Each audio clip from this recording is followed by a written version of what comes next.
Hey guys, Brian delivers you the goods here. Just thought I'd do a kind of game slash DLC reviews video for which I already did this game review, but I want to include the DLCs that I did play throughout the past few days for Final Fantasy 15. I know I've done a game review for this for the Xbox One version, but I got the PS4, so I'm gonna discuss what I think about this game as of now and let you know my thoughts on this game overall. So let's dive into this game review. Now, basically, Final Fantasy 15 is basically where, out on the road with his closest friends, Prince Noctis hears unsettling news. His homeland has fallen to the Empire, which his father, his fiancée, and he himself are reported dead.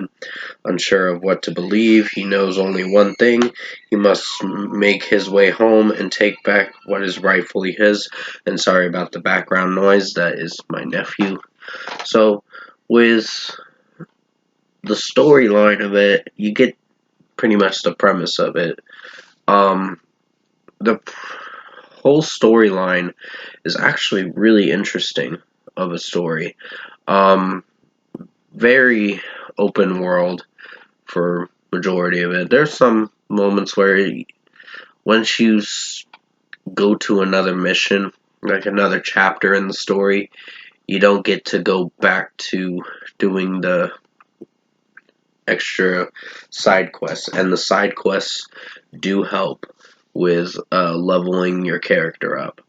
Like, I leveled my character up to I think 40 to get to the chapter 9 callings, which is where you go to Altissia, and that's probably the most depressive chapter I've watched. It's very emotional too because you see that Luna Freya dies at by the hands of Arden, Lucis Kylum, which there's an episode Arden for him as well. So pretty much, I've talked about the story so much, and I enjoyed the story. So this is a 9 out of 10 for the game itself. It's a really good game. Um, there's some dull moments throughout the game from time to time, but the execution of the game was very well spot on good, meaning it was really well performed of a game, and the overall experience is pretty amazing.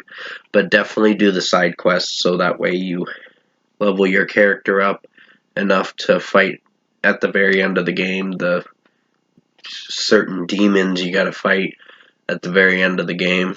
So pretty much his dad dies at the beginning of the game, Noctis' dad, and Noctis unfortunately sacrifices himself to save of all the people in uh, the world and all that against the demons. So he sacrifices his own life for the people to have peace and freedom and all that, and be free from the demons that are terrorizing uh, the planet and all that. So pretty much with what I experienced, like I said, 9 out of 10 for the game itself. Now we're going to talk about the DLCs, starting off with Episode Gladio. I think Episode Gladio was interesting. It's in between chapters 7 and 8. Chapter 7 actually, where Gladio is on his own and he's wanting to gain more power after his fight with Ravis. And he lost that fight to Ravis, and he wants to be a stronger King's Shield to stand by Noctis' side, Prince Noctis' side. So what he does is gain power from the Blade Master. And this episode was actually pretty interesting of a DLC. Would I say it was one of my favorites? It was fine for what it was. So I'd give it an 8.5 out of 10. Pretty good DLC, but not one of my particular favorites.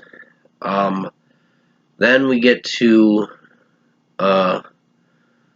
episode Prompto, and that was actually a pretty good one too. A really good one. I was really invested in that. Sure, it was in the middle between chapter 12 and 13.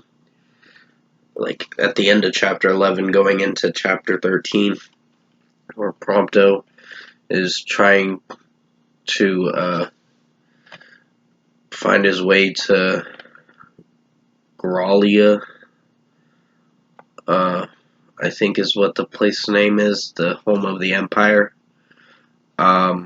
So pretty much, episode Prompto was very interesting. He tries to find out who he really is and where he's going to go next and how he's going to overcome his battles with Noctis kind of almost stabbing him in the back because he thought he was Arden, but he wasn't, because Arden tricked him into believing that Prompto was Arden, and Arden just fooled him from the start. So basically, it was an interesting episode, somewhat of a kind of soul-searching episode for Prompto, because he's trying to find out where he's going to go, where the character's going to go, and it's really interesting of a story. And he fights this mecha tank, or some kind of experiment on a certain MT or whatever. But still, he fights the guy that started the whole demonify thing and all that. I think his father or something like that. I can't remember, but you'll see as you play through episode Prompto. But it was really good. So 9 out of 10. And you fight alongside with Aranea in this episode too. So the next episode is episode Ignis. I think this one was pretty good too. I wouldn't say it was one of my favorites either. But it was still a strong DLC for what I played. So this is a 8.5 out of 10. Ignis actually uses the Ring of the Lucii to try to stop Arden, and he loses his eyesight at the end of the episode. So basically, I did enjoy episode Ignis. There was a lot of good fight scenes for his character, and I really enjoyed playing through as his character. The experience was pretty fun. So that was the most interesting part of it. Maybe an 8.75 out of 10 if I'm being generous for that episode. There's some boring moments through it as you go through it, but overall it's still pretty entertaining. Now to talk about episode Arden, the final one. This one was average. I mean, the storyline was interesting, but I didn't feel for some moments in this episode. For the DLC, the game DLC itself, I think there were some moments where I just couldn't feel for what Arden's character was trying to do. I mean, yeah, the Somnus guy, Kylum, kind of backstabbed him, and then he regretted what he did because he felt that Arden would have been kind of trying to, like, the wrong person to be crowned king, and technically he had a right to the throne, but he felt that there was going to be evil brought upon Arden, and he was going to bring a darkness upon the world and all that. So pretty much with what I experienced with episode Arden, there's some fun moments through it with the fight scenes, but my biggest issue with the episode is some of the storyline is a little cluttery and uninteresting sometimes. Like, it tries to be interesting, but it doesn't really give you a good impact on how you feel about certain characters in the story. So, with what I felt with playing and experiencing episode Arden, I'd have to downgrade this to a 7.5 out of 10 for the episode Arden itself. It's average, but it's not one of my favorites. It's probably my least favorite of the 3 episodes I played for episode Gladio, Prompto, and Ignis.